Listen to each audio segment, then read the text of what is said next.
대통령이 반개혁적이라는 얘기하고도 이제 연결이 되는 거죠.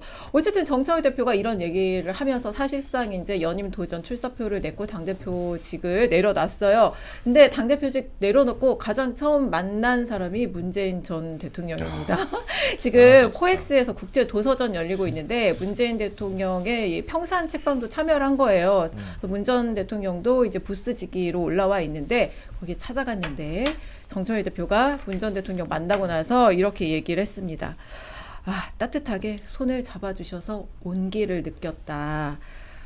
나를 이렇게 다독여 주셨다. 이렇게 얘기를 했어요. 그러니까 위로를 참 많이 받고 온 것 같습니다. 굳이 왜 문 전 대통령을 처음 만났을까요? 이재명 대통령하고 운명 공동체고 동지고 이재명 대통령 끝까지 지킬 사람이 나인데 왜 문 전 대통령을 처음 만났을까? 이런 메시지를 생각을 안 하고 갔을 리는 없을 거예요. 예고하지 않고 갔다고 그런데 하거든요. 이번 민주당의 그 당대표 구도를 가장 잘 설명하는 말, 뭐 멸칭이라고 해서 요새 잘 안 쓴다면서요? 근데도 거기 문조털레위에 제일 앞자리에 나오는 분이 문재인 대통령이니까 문재인 대통령 서울 오신 김에 한번 가서 만나지 않았을까요? 그게 이번에 전선에 확실히 쳐져 있잖아요, 사실. 문조털레유냐, 뭐 한강 새똥 대줄길, 그거 대주길, 이게 전선이 있기 때문에 전선의 제일 앞쪽에 있는 문재인 대통령을 만난 건데, 저는 근데 조금 문재인 전 대통령 신기한 존재인 것 같아요, 우리 정치사에서. 왜냐, 퇴임 때 역대 대통령 가운데 가장 높은 지지율을 국정 지지율을 기록했단 말이에요. 근데 그 퇴임 후에는 이 대통령에 대한 평가가 진영 내에서도 막 굉장히 이걸 디스카운트라 그래야 되나? 이런 악평을 하고 있단 말이에요. 굉장히 좀 뭐 독특한 존재인 것 같아요. 근데 그게 상당히 중요한 부분이에요. 지금 그게 아주 중요한 그게 부분이에요. 중요한 부분이야. 자, 그럼 제가 설명을 드릴게요. 봐. 네. 문재인 전 대통령이 모든 걸 잘했을까요? 아니잖아요. 대통령이 정권 재창출에 실패했어요. 부동산으로 인해서 우리를 많이 힘들게 했어요. 그리고 윤석열이라는 괴물을 등용해가지고 거의 대통령 자리로 보내준 사람 아닙니까? 거기에 같이 동조했던 사람들이 뭐 조국 대표, 뭐 전 대표 이런 사람들 아니에요? 그럼에도 불구하고 전직 대통령, 우리가 배출한 대통령이기 때문에 공격을 않고 자제하는 겁니다. 그런데 지금 그들은 어떻습니까? 지금 현직 대통령, 이제 1년밖에 안 된 대통령을 자기들 마음에 안 든다고 혹은 자기들이 당권 잡겠다고 막 공격하는 거예요. 국민의힘 사람들이 저한테 그런다니까요. 야, 너희는 참 희한해. 야, 어떻게 대통령을 공격해? 그것도 1년차. 우리가 이런 소리를 들어요, 저분한테. 그러니까 문재인 전 대통령. 내가 그랬어? 기억 안 나. 그러니까 하도 말하니까 기억도 못해. 그러니까 결론은 무엄하다. 그럼에도 불구하고 지금 정청래 대표는 그래서 문재인 전 대통령을 아직도 이제 따르고 있는 당원과 지지자들을 먼저 결집시켜 가지고 이제 본진을 딱 만들어 놓고 이제 확장을 하려고 하는. 아니 근데 문 전 대통령은 사실 재임 때 비판받을 행동을 안 했잖아요. 이제 나서야 될 때 나서지 않고 좀 자신이 해명하고 뭐 설득하거나 이래야 될 때 좀 뒤로 빠져 있고. 그러니까 사실 뭐 지지율이 폭발적으로 오르지도 않지만 떨어질 일을 안 만든 거죠. 근데 오히려 퇴임하고 나서 자유로워진 것 같아요. 몇 개 짚고 갈게. 일단 그 명칭을 할 때 문조 어뢰유라고 하면 사실 어디에도 멸시가 들어가 있지 않으니까 그거는 멸칭이 아닌 것 같은데 한강 그거는 사실 좀 이상하니까 제안하는 거 이건 제가 만든 게 아니라 댓글에 많더라고요. 명석한 송강호. 라고 해서 예, 한강 새똥 그것보다 명석한 누가 송강호 쓰겠냐? 그러니까 명석한 송강호.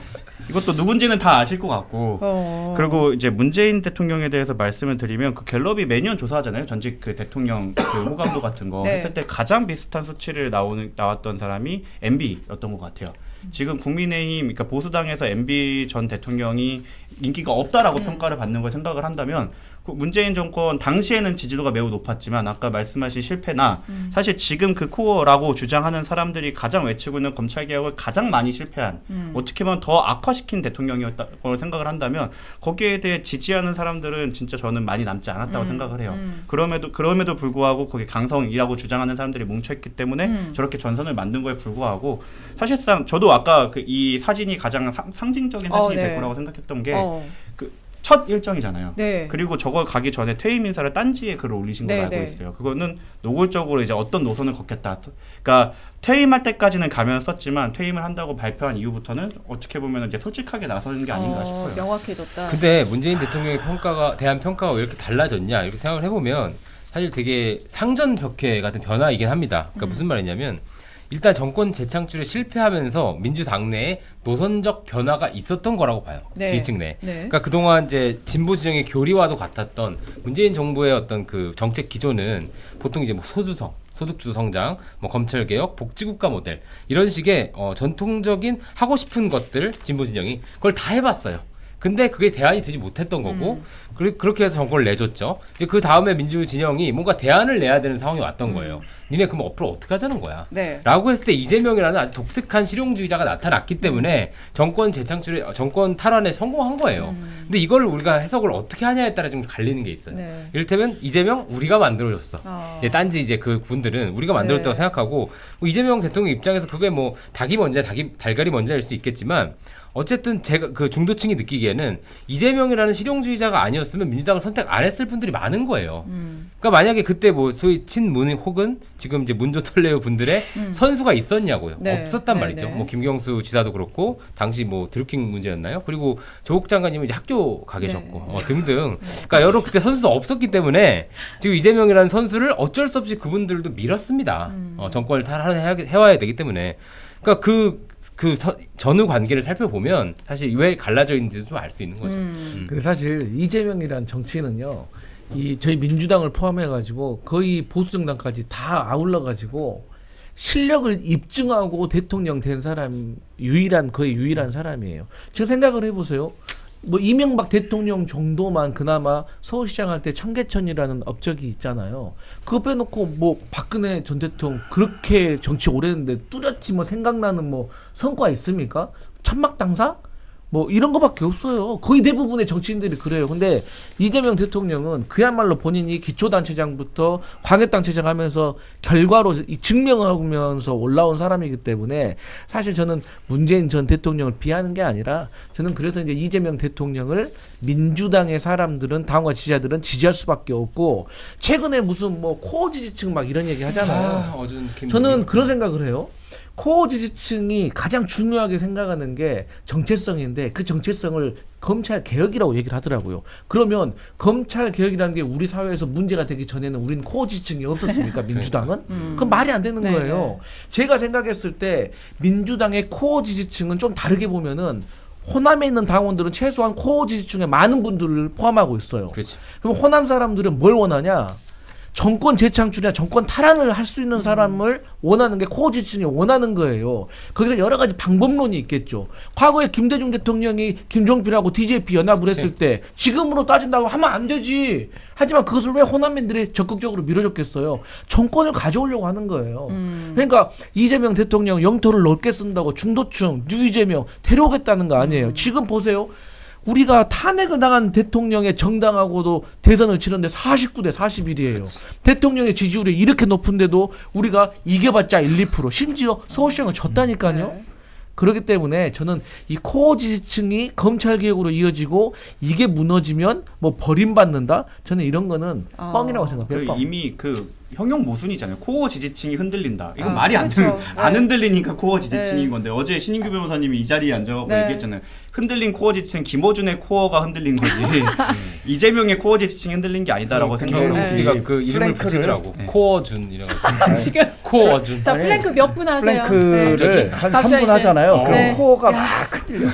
플랭크 3분 하면 진짜 코어도 흔들릴 수가 있어요. 야 그리고- 플랭크 또 3분 한다는 자랑 또 아니, 이세 하는데 자랑. 오래 네. 저는 일단 여기 우리 이석현 평론가가 한 얘기 중에 이재명 대통령이 중도 실용 노선으로 정권을 만들었고 또 뭐 실력을 통해서 대통령이 됐다. 여기에 동의하지 않아요. 오케이. 왜냐? 윤석열 대통령이 만들어준 거거든요. 윤석열 대통령이 계엄 안 하고 탄핵 안 했으면 이재명 대통령이라는 사람은 한국 정치사에 대통령이 아니라 그냥 실패한 정치인 아마 다시는 선거에 나오지도 못할 사람으로 됐었을 건데 사실 뭐 윤석열 전 대통령이 만들어준 대통령이라고 봐야 되죠. 그리고 또 하나는 호남에 있는 절대 코어 지지층들이 정권만 만들면 된다? 아, 전 그거 굉장히 위험한 발상이라고 봐요. 정권만이라고 안 했어요. 정권 재창출이나 정권 창출이라고 했지 정권만이라고 한 적이 그러니까 없어요. 그게 제가 듣기로는 이거 우리 그건 다른 건 모르겠고 이념적으로 많이 달라도 되는데 정권 창출에만 도움이 된다면 내가 다 끌어안고 가겠다라고 하는 건 또 제가 생각에 민주당 그 지지자들이 동의하기 어려운 지금 발언일 것 정광재 같아요. 채널 좀 신고 들어갈 것 같아요. 댓글분이 보니까 좋아요. 네, 손 일부- 드셨어요. 저는 너무 이- 좀 그 신랄한 비판을. 아니요 뭐 할 수 있지. 짧게 듣고 다음으로 네. 넘어갈게요. 이재명 중요한 대통령이 얘기해야 돼요. 실용주의로 이재명 대통령이 실용주의로 집권한 거 아니다. 저는 네. 일부 동의할 수 있고 아까 말씀하신 그 윤석열 대통령의 그 계엄 때문에 그 득을 본 거 있죠. 사법 리스크를 또 뛰어넘었잖아요. 근데 제가 말씀드리고 싶은 건 정말 저 변방의 장수가 이 당을 장악하는 과정에서는 네. 실용주의나 그 성과를 얘기 안 하고 얘기할 수는 없어요. 그렇죠. 그동안 다른 식의 민주당 내 정치인들이 당을 장악하는 과정에서는 순혈이거나 어쨌든 굉장히 그 민주화 운동부터 해서 그 족보가 있어야 되는 거예요. 근데 정말 족보가 없는 분이 당을 완전히 장악했고 이제 그 뒤에 몇 가지 운이 좀 다른 것도 있는 거죠. 그래서 네. 지금도 보면 얼마나 소수입니까? 대통령이 돼도 장악이 안 되는 거야. 지금 그런 거 보면 너무 그래서 황당하더라고. 네, 이재명 대통령이 굉장히 힘든 상태인 것 같아요. 이제 송영길 의원 18일 날 순방에서 돌아오자마자 그날 이제 한남동 관저로 불러서 저녁 식사를 함께 했다는 거 아니에요? 근데 그 뒷얘기가 하나둘씩 흘러나오고 있어요. 오늘. 그래서 이제 저도 취재를 했는데 이제 다른 방송에서 나오기 시작을 하더라고요. 근데 그날 어쨌든 18일 날 정청래 대표가 공항에 나가서